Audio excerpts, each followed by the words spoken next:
तो दोस्तों आज हम ओम्स लॉ करेंगे। ओम्स लॉ में ज़रूरी ऑपरेटर्स क्या क्या हैं। हमें बैटरी की चाहिए, ये बैटरी एलिमिनेटर है जो बैटरी का काम करता है। और उसके बाद हमें वोल्ट मीटर भी चाहिए जो जनरली V से प्रदर्शित होता है। और मुझे चाहिए रियोस्टेट जिसे धारा नियंत्रक भी कहते हैं, जिसे प्रतिवर्ती प्रतिरोध भी कहा जाता है क्योंकि इसमें प्रतिरोध का परिवर्तन होता है। चूँकि ये तार होते हैं, लंबे से तार को इसमें कुंडली टाइप बना करके लगा दिया जाता है। चूँकि एक तरह का रेजिस्टेंस का काम करते हैं इसीलिए इसका नाम एक्चुअली में प्रतिरोध भी है। इसे प्रतिवर्ती प्रतिरोध भी मतलब ऐसा प्रतिरोध जिसको परिवर्तन किया जा सके, और इसे धारा नियंत्रक भी कहते हैं। और उसके बाद आता है कुंजी। कुंजी सभी जानते हैं कि कुंजी हमारा क्या काम करता है। किसी भी सर्किट को ऑन ऑफ करने के लिए कुंजी का यूज किया जाता है, जैसे आपके घरों में लगा रहता है। कुंजी के बीच में आप देखेंगे तो ये गैप सा होता है। गैप दिख रहा है आप लोगों को? तो जो ये गैप है, कहीं ना कहीं ये गैप कब भरेगा? जब बीच में कोई और कंडक्टर मटेरियल जाए, जैसे मैंने इसमें डाल दिया तो ये क्या हो जाएगा? ऑन हो जाएगा। ऑन हो जाएगा, इसका यही फंक्शन है। उसके बाद है हमारे पास एमीटर। एमीटर जनरली क्या करता है? एमीटर का काम यही है कि किसी भी धारा को मापना कि इसमें कितने एम्पियर करंट है। तो हमें इतने चीज़ों का रिक्वायरमेंट है ओम्स लॉ करने के लिए। तो ओम्स लॉ में पहले हम ओम्स लॉ में हमारा उद्देश्य क्या है ओम्स लॉ का, कि दिए गए तार, हमारे पास एक तार है, इसी का क्या करना, हमें प्रतिरोध निकालना है। उद्देश्य हमारा है दिए गए तार का प्रतिरोध ज्ञात करना, दिए गए तार का प्रतिरोध ज्ञात करना तथा V तथा I के बीच ग्राफ खींचना तथा तार के विशिष्ट प्रतिरोध ज्ञात करना। इस तार का जो तुम्हारा गिवन वायर है, इस वायर का हमें प्रतिरोध ज्ञात करना है पहले। उसके बाद विशिष्ट प्रतिरोध, स्पेसिफिक रेजिस्टेंस हमें निकालना है। तो इसके लिए मुझे पहले, तो दोस्तों अब हमें लीस्ट काउंट निकालना है एमीटर का। तो हमारे पास एक एमीटर पड़ा हुआ है। एमीटर को देखिए यहाँ ये लिखा हुआ है, इसका मतलब ये क्या करता है? एमीटर है। तो एमीटर देखिए हमारा एमीटर 3 एम्पियर में बटा हुआ है। 3 एम्पियर का एमीटर है, आप लोगों को दिख रहा होगा। तो हमें लिस्ट काउंट निकालना है, अल्पतमांक निकालना है। इसके लिए देखना होगा कि हमारा जो 0 से 1 एम्पियर जो लिखा हुआ है, इसके बीच कितने खाने हैं, कितने खाने हैं। अब चूंकि मुझे एक खाने का मान निकालना है, और आप जानते हैं कि 1 एम्पियर 0 से 1 एम्पियर का 20 भागों में बांटा गया है, 20 खानों में बांटा गया है। तो एक खाने की वैल्यू कितनी होगी, वही क्या हमारा अल्पतमांक है। जैसे कि इसमें लिखा है कि 20 खाना बराबर कितना है? 1 एम्पियर है। 20 खाना बराबर 1 एम्पियर है।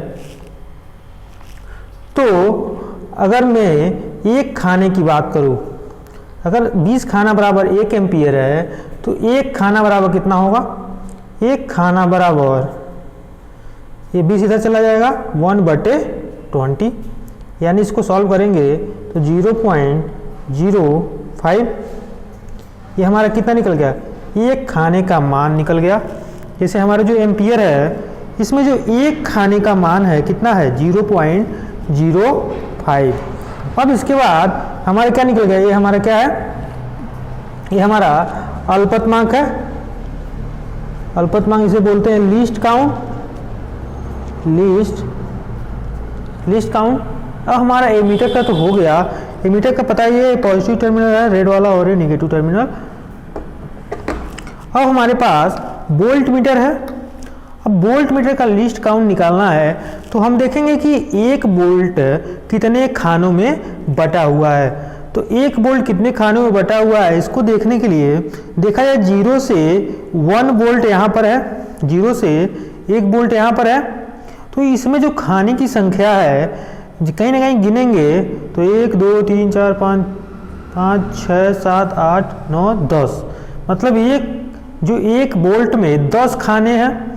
और हमें एक खाने की वैल्यू अगर पता चल जाए तो हमारा लिस्ट काउंट पता चल जाएगा। तो देखा जाए कि 10 खाना जो 10 खाना है जो 10 खाना है उसको कितने बोल्ट बोला गया है? 1 बोल्ट इसमें इस वोल्ट मीटर के द्वारा बताया जा रहा है। तो अगर एक खाने की वैल्यू पता करना हो, एक खाने का मान पता करना हो, अगर इसको यहाँ भेज दिया जाए तो 1/10 यानी 0.1 हमारा क्या निकल जाएगा? एक खाने की क्या वैल्यू, यही क्या हमारा जाएगा? List count.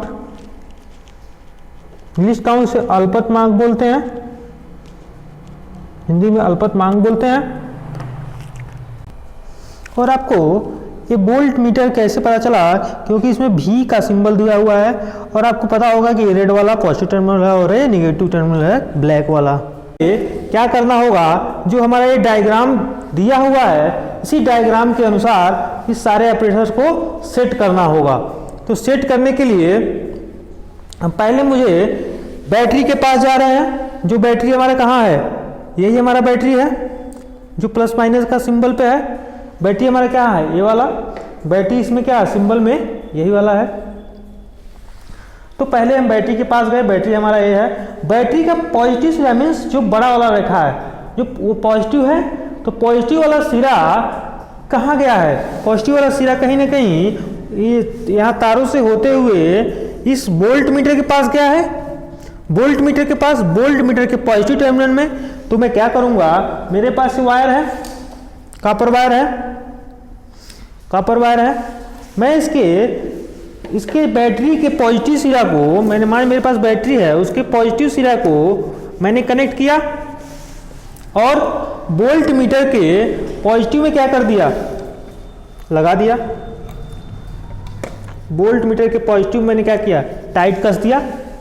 उसके बाद देखेंगे कि जो निगेटिव टर्मिनल है कहीं ना कहीं इस कुंजी के पास गया है। कहीं ना कहीं कहाँ गया? इस कुंजी के पास। निगेटिव टर्मिनल वोल्ट मीटर का इस कुंजी के पास। तो हमारा वोल्ट मीटर का निगेटिव पॉइंट ए है और हमारा कुंजी कहाँ है? ए है। तो कुंजी का आप ध्यान देंगे कोई भी प्लस माइनस नहीं होता। आप ऐसे भी यूज कर सकते हैं, ऐसे भी यूज कर सकते हैं। तो मैंने क्या किया, एक वायर उठाया और इस वोल्ट मीटर के निगेटिव टर्मिनल को मैंने क्या कर दिया? लगाया। लगाने के बाद इस प्लग में, कुंजी में मैंने क्या किया? लगा करके टाइट कर दिया। हमें ध्यान देना है कि हमारा जो भी काम हो रहा है वो टाइट होना चाहिए। ये हो गया। कहाँ तक पहुँच गए हम? यहाँ तक। अब चूंकि हम वोल्ट मीटर में देख रहे हैं कि इसके समांतरकरण में, पैरेलल में एक रेजिस्टेंस लगा है जिसका मुझे प्रतिरोध निकालना और विशिष्ट प्रतिरोध निकालना है। जो हमारा गिवन वायर है, हमारा यही वायर है, इसी का हमारा निकालना प्रतिरोध। जो किसका है? इसका नाम क्या है? निक्रोम है। जनरली निक्रोम होता है जो किसका मिक्स है, चूंकि मिक्स धातु है। किसका? निकिल और क्रोमियम का क्या है? मिक्स पार्ट है। निकिल का 80% लगभग और क्रोमियम का 20% इसमें मिला होता है। मैं इसके पैरेलल में लगाना है तो पैरेलल से एक पॉइंट यहाँ जोड़ देता हूँ पॉजिटिव में और एक पॉइंट मैं जोड़ देता हूँ निगेटिव में। तो हमारा पैरेलल तैयार है। अब पैरेलल तैयार हो गया, हमारा कुंजी तक पहुँच गए। कुंजी पे पहुंचने के बाद हमने देखा कि इसका पॉजिटिव टर्मिनल तो इसका कुछ होता नहीं है। कुंजी तो मैं यहाँ पहुंच गया। अब कुंजी का एक सिरा कहीं ना कहीं ये रियोस्टेट से जुड़ा हुआ है, जिसके इस पे सिंबल लगा है, मीन्स आगे पीछे किया जा सकता है। तो इसके इसके रियोस्टेट में जुड़ा हुआ है। तो मैंने एक तार उठाया, कोई सा भी एक तार उठा लिया और मैंने कुंजी के एक सिरे पर लगाया। सबको पता है कुंजी का कोई भी पॉजिटिव और नेगेटिव टर्मिनल नहीं होता है। मैंने हो गया। अब उसके बाद मैं इस रियोस्टेट के एक पॉइंट पे जोड़ दूंगा। हमें ध्यान देना है कि जब भी जोड़ना है तो हमें एक टर्मिनल तो इसमें जोड़ना है, लेकिन अगला इसमें नहीं जोड़ना है। हमें किस में जोड़ना है? इस वाले में जोड़ना है। ऐसा क्यों? क्योंकि नीचे हम जोड़ दिए तो बीच में एक वायर है सब, और इस वायर का मान लीजिए मैं इसमें पहला वायर जोड़ दिया तो इसमें से करंट होकर जाएगी तो इसमें यहाँ कनेक्शन लगा हुआ है, इसका देखिए टच है, तो टच होते हुए इसके अंदर से इस लोहे की पाइप से होते हुए यहाँ पर तार कसना है ताकि यहाँ से करंट आए और यहाँ पे आकर के इससे होते हुए यहाँ चले जाए। अगर मैं चाह रहा हूँ आगे पीछे करना तो हमारा उतना ही प्रतिरोध काउंट होगा। समझ गए बात को? कहाँ जोड़ना है? इस नीचे वाले टर्मिनल पे, और जो ये टच हुआ है, जो ये कहाँ कनेक्ट होता है ऊपर, उसमें। तो मैं क्या करूँगा, मैं इसके लिए मुझे क्या करना होगा, मैंने इसके टर्मिनल में प्रथम टर्मिनल में जोड़ दिया, तो कुंजी का एक सिरा इस रियोस्टेट में कनेक्ट हो गया, और सेकेंड सिरा कहाँ जोड़ना है, हमें इस ऊपर वाले टर्मिनल में जोड़ना है, न कि इसमें। कहाँ जोड़ना है? ऊपर जोड़ना है। तो ऊपर जोड़ना है तो मैं वायर को लिया, एक वायर को उठाया और इसके ऊपर वाले सिरे में, इस रियोस्टेट के ऊपर वाले सिरे में क्या किया, मैंने वायर को क्या किया, कनेक्ट कर दिया। तो वायर कनेक्ट हो गया तो थोड़ा टाइट कर दिया जाए। कनेक्ट होने के बाद मैं इसका, अब इसमें देखेंगे डायग्राम में कि जो इसका पॉजिटिव सिरा था, जो इसका एमीटर का पॉजिटिव सिरा है, इस रियोस्टेट के सेकेंड टर्मिनल से जुड़ा हुआ है, सेकेंड टर्मिनल ये है, और इस एमीटर का पॉजिटिव सिरा कौन सा है, ये वाला, ये रेड वाला। तो मैं क्या किया, सेकेंड सिरा को एमीटर के पॉजिटिव टर्मिनल से जोड़ दिया, जुट गया। अब जुड़ने के बाद अब निगेटिव टर्मिनल कहाँ जाएगा, निगेटिव टर्मिनल इसमें देखेंगे हम कि कहाँ गया है, निगेटिव टर्मिनल इस बैटरी के निगेटिव टर्मिनल में गया है। तो हम क्या करेंगे, इस तार को, हमारे पास तार है, इस तार को इस एमीटर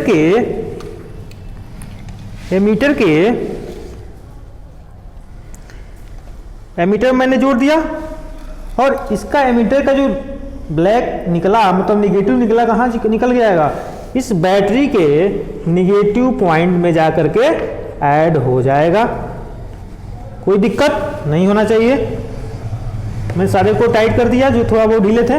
तो देखिए इसमें सिंपल सा है कि इस बैटरी एलिमेंटर बैटरी का काम कर रहा है। बैटरी का पॉजिटिव सिरा किस में निकला, वोल्टमीटर के पॉजिटिव में, और इसका निगेटिव सिरा कुंजी में चला गया। और इसके पैरेलल में हमारा जो प्रतिरोध निकालना है, जिसका विशिष्ट प्रतिरोध और प्रतिरोध निकालना है, वो तार लगा हुआ है, वो हो गया, कुंजी लग गया। कुंजी के बाद रियोस्टेट के एक सिरे में आ गया, रियोस्टेट के दूसरा सिरा ऊपर है उसमें लग गया, फिर उसके बाद एमीटर के पॉजिटिव में गया, पॉजिटिव के बाद निगेटिव में निकला, निगेटिव में कहाँ जाकर, बैटरी के निगेटिव में जाकर के जुड़ गया। ये हमारा क्या है, कनेक्शन का प्रोसीजर है। अब हम क्या करते हैं, हम रीडिंग को स्टार्ट करते हैं। तो हम जानते हैं ओम्स लॉ क्या होता है, V बराबर IR, और R बराबर क्या होता है, हम क्या जानते हैं ओम्स लॉ के बारे में। तो दोस्तों हम रीडिंग लेना स्टार्ट करेंगे। तो हमारा ये बैटरी लिमिटर है, मैं इसको ऑन किया, आप इसकी जगह बैटरी भी यूज़ कर सकते हैं। मैंने एलिमिनेटर को क्या किया, ऑन कर दिया, और मैंने एलिमिनेटर को 4 वोल्ट पर क्या किया है, सेट कर दिया है। कितने वोल्ट पे, 4 वोल्ट पे सेट किया हुआ मैं भी। 4 वोल्ट सेट करने के बाद आप देखेंगे कि जो हमारा सेट हो गया 4 वोल्ट पे, उसके बाद मैं इस कुंजी को इस प्लग की में ऐड करूंगा, तो हमारा धारा चालू हो जाएगा, वोल्टेज भी मिलेगा और हमें करंट भी मिलेगा। अब हम रीडिंग लेना स्टार्ट करेंगे। और पिछले अभी तो आपने इसका लिस्ट काउंट निकालना सीख गए थे एमीटर और वोल्ट मीटर का, तो अब मुझे पढ़ना है कि कितना खन्ना किसमें चला है। तो देखा जाए, मान लीजिए हमारा सब कुछ रेडी है, तो अब मैंने 4 वोल्ट पे चेक किया, तो हमारा एमीटर चूंकि कितना पढ़ रहा है, देखिए आप लगभग कितना पढ़ रहा है, मैं आपको पढ़ के बताता हूँ। इसमें 1 2 3 4 5 6 7 8 9 लगभग 10 खाना हमारा क्या हुआ है, चल गया है। चूंकि ये 20 खाने का एक एम्पियर का है, 20 खाना बराबर 1 एम्पियर है, तो देखिए लगभग 0.5 पर है, मतलब 10 खाना क्या हुआ हमारा, चल गया है। यानी एमीटर में कितना लिखा जाएगा, 10 खाना। तो एमीटर में हमने पढ़ा कि एमीटर में खाना कितना आया था, 10 आया था, 10 खाने आए थे। और मैं वोल्ट मीटर में पढ़ूंगा खाना कितना आया। तो वोल्ट मीटर में जो खाना मेरा आया था, आप देखिए इसमें कहीं ना कहीं 1 2 3 4 पर है। इसमें कितना खाना आया, लगभग 4 है, देख लीजिए आप लोग 1 2 3 4, यानी इसमें कितने खाना आया वोल्ट मीटर में। वोल्ट मीटर में खानों की संख्या आई, वोल्ट मीटर में खानों की संख्या कितनी आई, 4 आई। कितना आया, 4 आया। और आप जान रहे हैं कि इसका अल्पतमांक कितना निकाले थे हम लोग, वोल्ट मीटर का अल्पतमांक कितना था, 0.1 था। यानी खाना मेरा 4 है और अल्पतमांक कितना है, 0.1। और एमीटर का अल्पतमांक कितना था, खाना हमारा 10 था, अल्पतमांक हम निकाले थे 20। खाने को एक एम्पियर का रहा था, 20 खाने को 1 एम्पियर का रहा था, तो एक खाने की वैल्यू कितनी होगी, 1/20 मतलब 0.05 निकाले थे पिछले वीडियो में। यानी 0.05 इसका अल्पतमांक से गुणा हो जाएगा, तो हमारा वैल्यू कुछ ना कुछ आएगी। तो अभी कैलकुलेशन करेंगे। अभी मैं डाटा को इनपुट कर लेता हूं। तो पहला रीडिंग हमें V और I की वैल्यू निकल गई। अब सेकेंड रीडिंग के लिए हम क्या करेंगे, अपने बोल्ट हमारा बैटरी के 4 वोल्ट से मैं 6 वोल्ट कर दूंगा। तो 6 वोल्ट करूंगा तो आप देखेंगे कि हमारा जो एमीटर में रीडिंग आया, एमीटर में रीडिंग कहीं ना कहीं बढ़ गया है। अब कितना बढ़ा है ये गिनने के बाद चलेगा, पता चलेगा। 0 से आधा तक कितना था, 10 खाना था, और 10 के बाद 11 12 और 13 लगभग 14 के करीब में हमारा है। जब भी पढ़ना रहेगा हम इसके सुई के परपेंडिकुलर देखना, ना कि बगल से देखना, हमें कहाँ देखना, परपेंडिकुलर में इसके एकदम ऊर्ध्वाधर देखना है। तो हमारा लगभग 10 11 12 13 14 और लगभग 15 के करीब में पहुंच गया है, लगभग 15 पहुंच गया है। तो 15 पहुंच गया है तो मैं क्या करूं, खाने की संख्या एमीटर में कितना आया, एमीटर में खानों की संख्या कितनी आई है, इसमें हम क्या करेंगे, भर देंगे। एमीटर में हमारे खाने की संख्या कितनी है, अभी आया हमारा 15, तो एमीटर में खानों की संख्या 15। और वोल्ट मीटर में खानों की संख्या कितनी आई है, देखते हैं इसमें। वोल्ट मीटर में हमारा है 2, गिनते हैं इस दोबारा, 2 2 4 2 6, लगभग 6 के करीब में है। तो हमारा वोल्ट मीटर में जो खाने की संख्या कितनी आई, 6। ठीक है, तो मैंने इस काउंट कर दिया। अब मैं क्या करूंगा, दोबारा मैं क्या कर रहा हूं, रीडिंग को क्या इस बैटरी का है 6 वोल्ट से मैं 8 वोल्ट पर लेकर के चला गया, लगभग 8 वोल्ट पे आ गया है। हम तीसरी रीडिंग के लिए देखेंगे। तो तीसरी रीडिंग मेरी कहती है, क्या कहती है देखते हूं कि एमीटर में कितना पॉइंट आगे चला। तो 0 से आधा तक कितना था, 10 पॉइंट था, 10 खाना, 10 11 12 13 14 15 16 17 और 18 करीब में ये पहुंच गया है। तो जब 18 करीब में पहुंच गया है तो एमीटर में खानों की संख्या कितनी होगी, एमीटर में खानों की संख्या कितना हो जाएगा, 18। और उसी तरह वोल्ट मीटर में खानों की संख्या निकाल लेंगे। मैंने वोल्ट मीटर में खानों की संख्या गिनना स्टार्ट किया तो आप देख सकते हैं खानों की संख्या 2 2 4 2 6 1 7 और ये 8 के करीब में पहुंच गया है। कितना पहुंच गया, 8 के करीब में क्या हुआ, पहुंच गया है। तो वोल्ट मीटर में खानों की संख्या कितनी हो जाएगी, 8 हो जाएगी। अभी कैलकुलेशन किया जाएगा, 8 हो गया। अब मैं क्या करूंगा, रीडिंग फिर बढ़ाऊंगा, मतलब मैं इसका वोल्टेज बढ़ाऊंगा। वोल्टेज 8 से कितना करना पड़ेगा मुझे, 10 पे कर दिया मैं, 8 से कितना कर दिया, 10 कर दिया। अब मैं देखूंगा क्या रीडिंग आया है एमीटर में और वोल्ट मीटर में। एमीटर में हमारा रीडिंग आया है, जैसा कि आप देख पा रहे हैं, एमीटर में रीडिंग हमारा लगभग पहुंच गया है 0 से आधा तक 10 खाना था और 1 एम्पियर तक 20 खाना। तो यहाँ से यहाँ तक काउंट करेंगे तो 20 खाना हो गया और लगभग 1 खाना और बढ़ाया आगे, मतलब 21 खाना हमारा एम्पियर में आया है। मतलब एमीटर में कितना आया, लगभग 21 खाना। 21 खाना किस में आया है, इसमें एमीटर में आया है। उसी तरह वोल्ट मीटर में कितनी खाने आए हैं उसको भी देख लिया जाता है। वोल्ट मीटर में हम देखें तो वोल्ट मीटर में खानों की संख्या है लगभग 2 2 4 6 2 8 10 के करीब में है, क्योंकि 10 खानों में बटा हुआ है 1 वोल्ट। तो 10 के करीब में है, यानी अनुसंख्या वोल्ट मीटर में कितनी है, 10 है। तो हमारे 4 रीडिंग कंप्लीट हो गए। 10 और भी रीडिंग आप अपने हिसाब से ले सकते हैं जैसा आपको इच्छा पड़े। तो हमें 4 रीडिंग ही काफ़ी है हमारे स्पेक्ट्रल के प्रतिरोध निकालने के लिए। अब प्रतिरोध हमने निकालना है, तो हम क्या कर रहे थे, हमें तक अभी तक तो रीडिंग हमें निकल गया, वोल्ट मीटर का रीडिंग और अमीटर का रीडिंग निकल गया। अब हम इसके अल्पतमांक, एक खाने के अल्पतमांक का गुणा कराएंगे तो हमारा क्या निकल जाएगा, हमारा इसका वैल्यू निकल जाएगा। यानी 4 से 0.1 गुणा करना है, 6 में क्या करना है 0.1 का गुणा कराना है, 8 में इसके अल्पतमांक से, और 10 में इसके 0.1 के अल्पतमांक से। इसमें 15 खाना है और इसके किसमें गुणा कराना पड़ेगा 0.05 से, इसमें 18 से 0.05, 21 से गुणा कराना है किसका 0.05। अब हमें वैल्यू निकलेगी, देखते हैं कितना कितना निकलती है। तो हमारा 4 से 0.1 का गुणा होगा कितना आएगा 0.4 आ जाएगा। 6 में 0.1 का गुणा होगा कितना आ जाएगा 0.6 आ जाएगा। 8 में 0.1 का गुणा होगा 0.8 हो जाएगा। 10 में तो कितना आ जाएगा 10 में गुणा 1 गुना कितना आ जाएगा, सिंपल से 1 हो जाएगा। कितना हो जाएगा 1 हो जाएगा।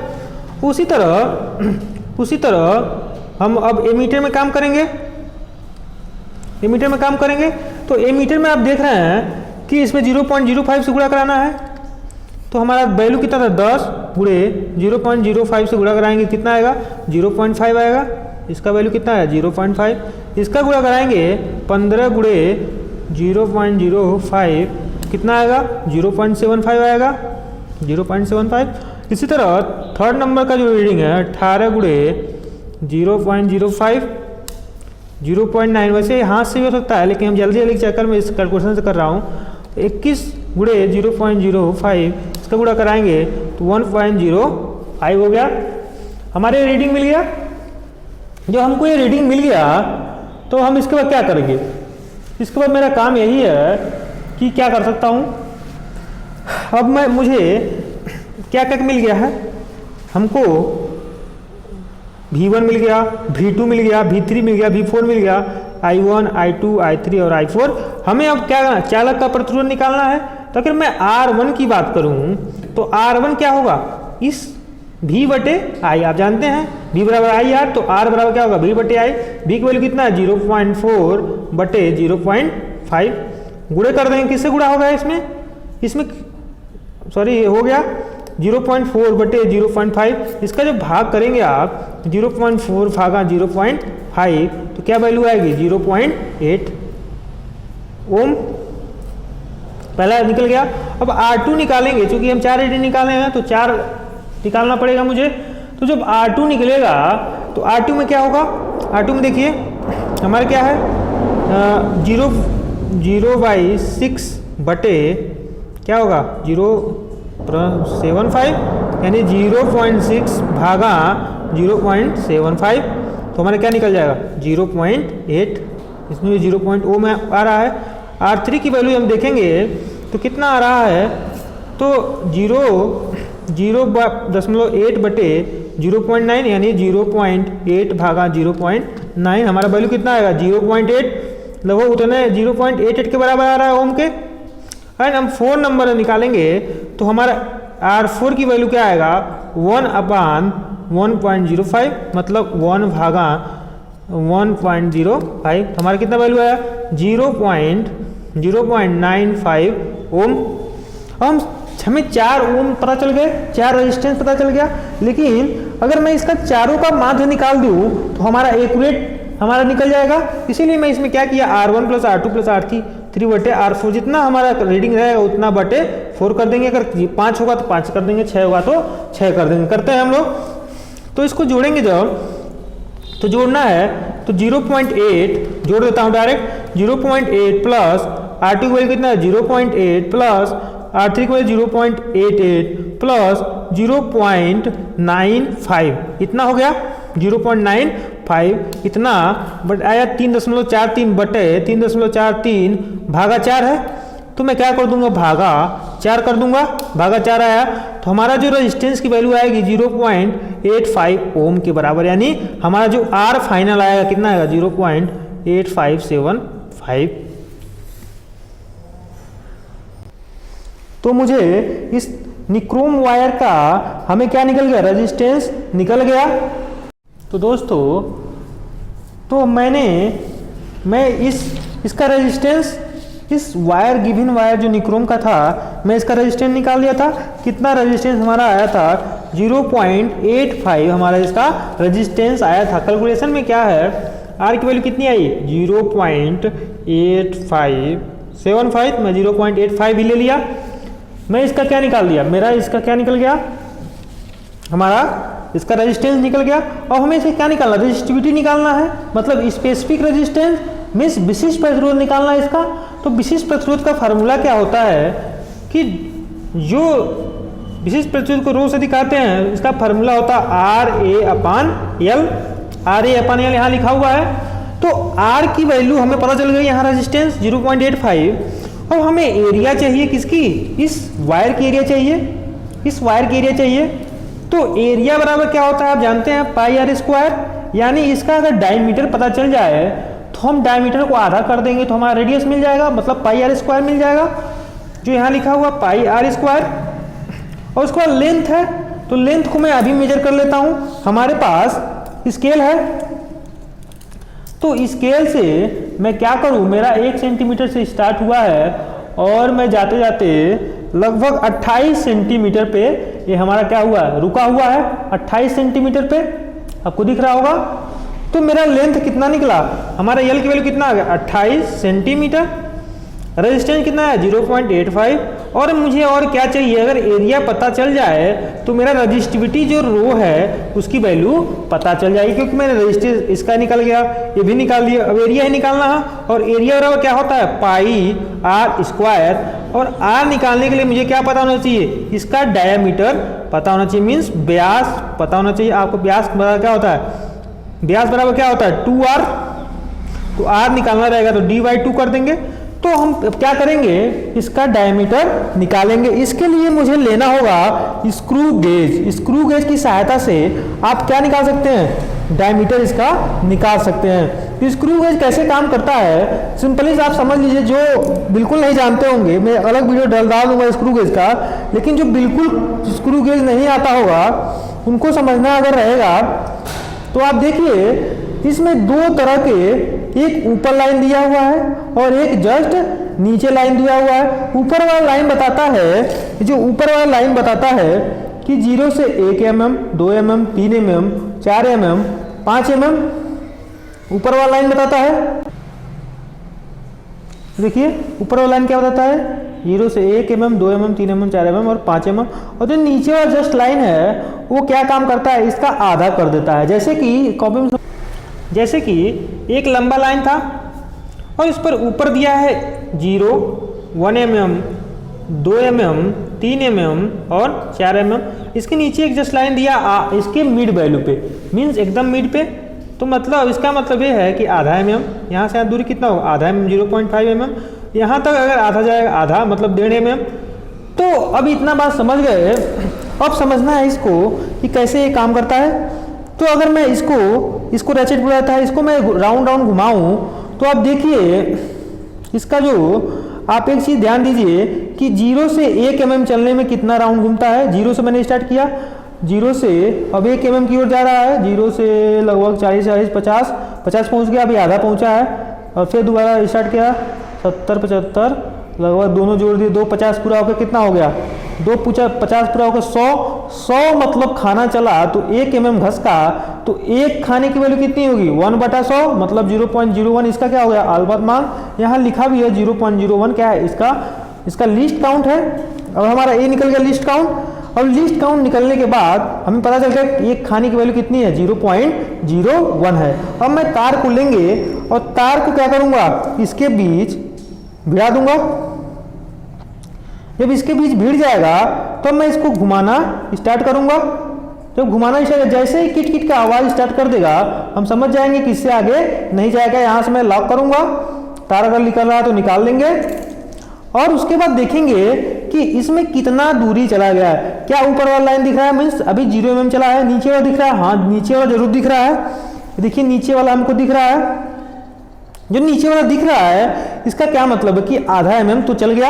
अब हम देखेंगे इस लाइन को, इस लाइन में कि कितना इसमें मैच कर रहा है। तो देखा है 15 तक चला गया, 16, 17, 18, 19 तक, 19 खाना चला गया है, मतलब कि 0.5 चला गया, कि इसमें 0.5 mm तो चला ही चला गया और 19 खाना चला है, जैसा कि आप देखे हैं। और एक खाने की वैल्यू कितनी थी? 0.01 तो कितना आएगा?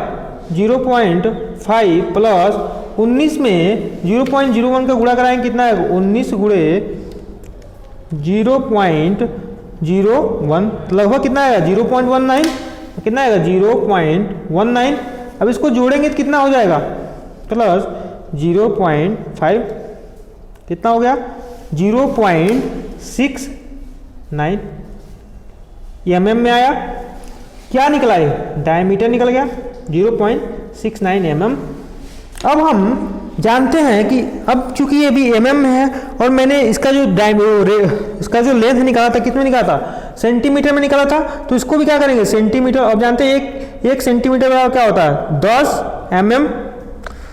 तो 1 mm बराबर क्या होगा? 1/10 सेंटीमीटर। मतलब यही होगा, मतलब 1 mm बराबर कितना हो गया?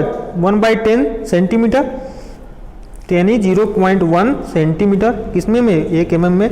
तो इसी तरह इसमें कितना हो जाएगा? d बराबर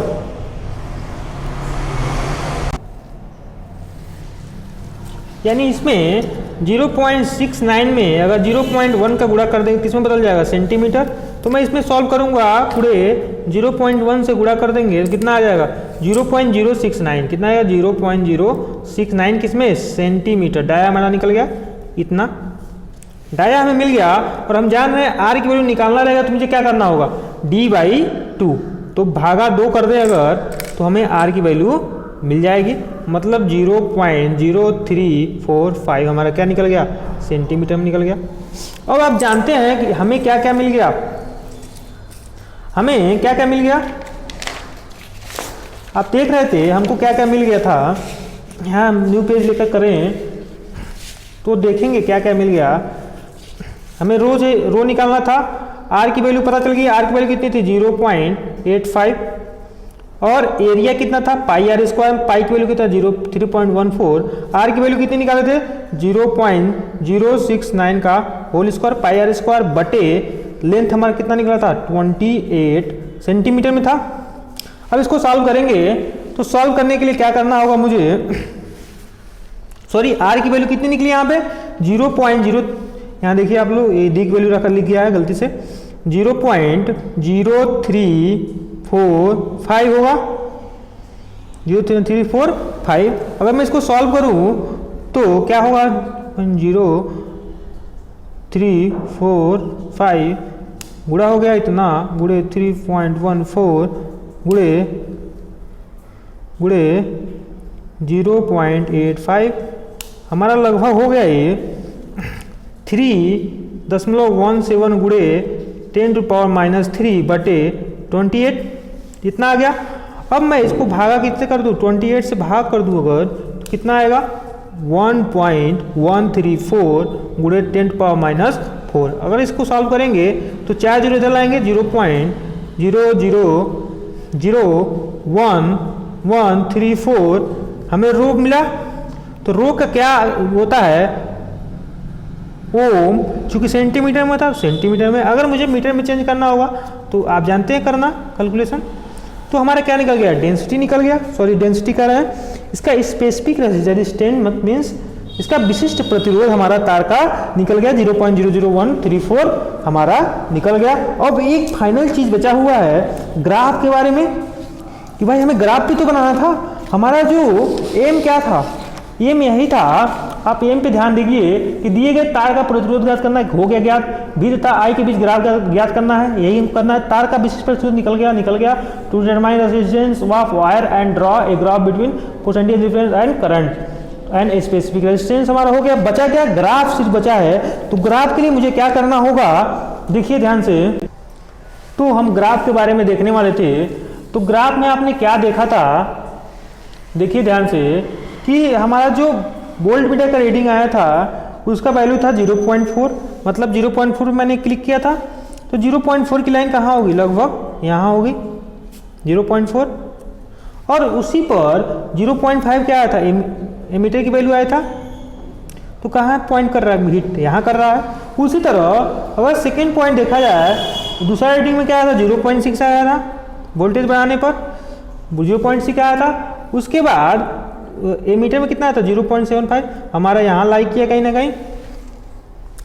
इसी तरह मैं क्या करूँगा, अगला रीडिंग देखा 0.8 पे गया, मैंने कर दिया, और उस पर मैं निकाला तो 0.9 आया, फिर 1 पे आया, 1 पे तो 1.05। मैं 4 ही रीडिंग लिया, और लिया तो और आगे जाता।